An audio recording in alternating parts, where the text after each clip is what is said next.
to the #1 news source here at Rock Creek. I'm your host, Cameron Chilcott. And I'm Owen Miller, coming at you live from room 117. It's been a really long time since we've done a broadcast. So let's jump right in and head down to weather with Bella Bittle. Hi Mustangs, this is Bella with your 7-day weather report. Today is a high of 71 and a low of 33. High chance of rain and thunderstorms. If you're going to the baseball or softball game, make sure you bring a raincoat. Tomorrow is a high of 52 and a low of 28. Low chance of rain, but mostly sunny.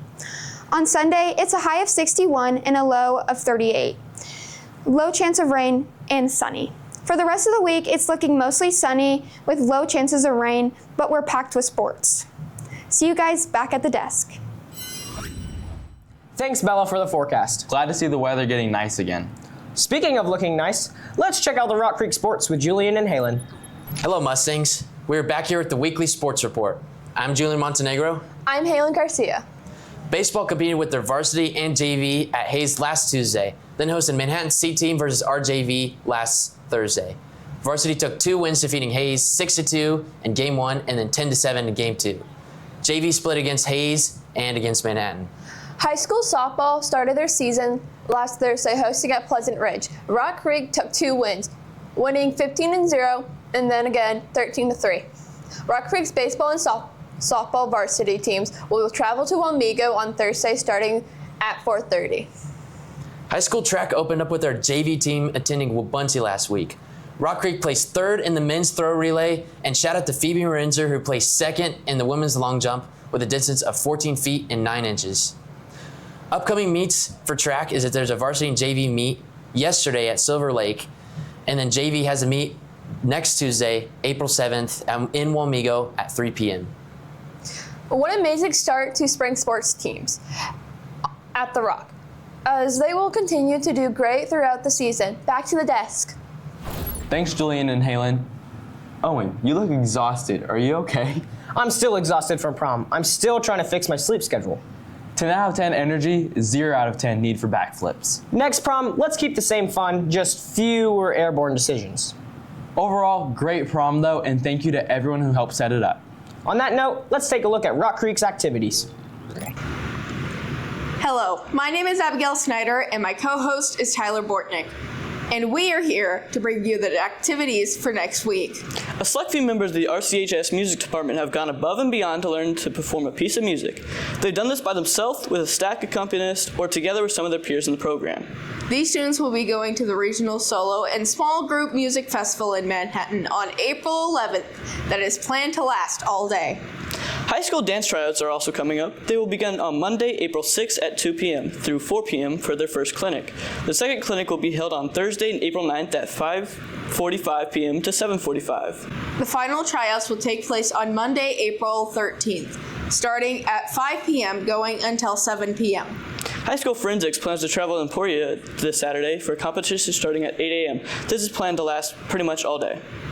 That's all for this week's activities. Back to Owen and Cameron on the desk. Thanks, Abigail, for letting us know about the activities. With the passing of... What passing? Oh, nobody. The passing of House Bill 2299. We can't have our phones next year in school. What? Here's Jackson with more information. Okay, sure. Hey, how do you feel about House Bill 2299, the phone ban?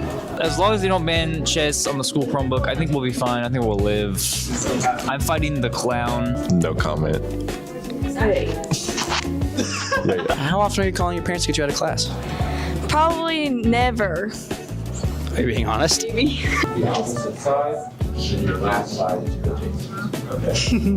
That's gonna be gone next year. No more block blast. Obviously horrible to be interviewed. She's lying constantly, all the time. You know, next year, House Bill 2299 just got passed. You're not gonna be able to play block blast in class. How does that make you feel? Oh. All right, guys. How does it feel to not have to deal with the phone ban?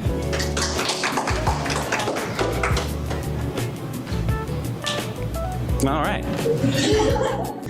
Today, Jack in the Box is focusing entirely on the new House Bill 2299, which you might know is the phone ban. And we're here with our IT people, Carly and Mitch. What do you guys have to say about this?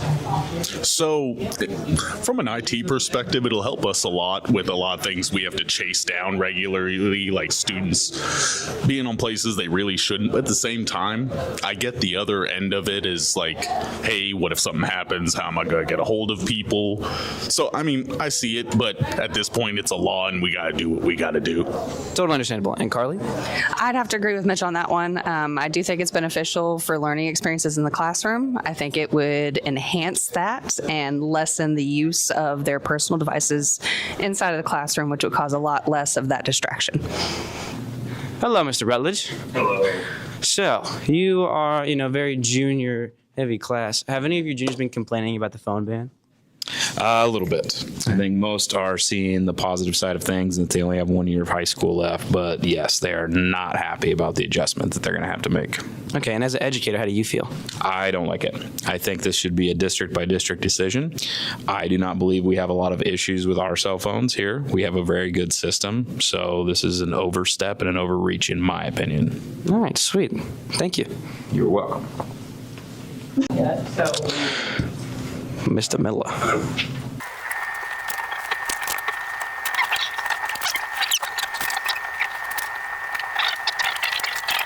Could you tell me basically the same thing you told me this morning?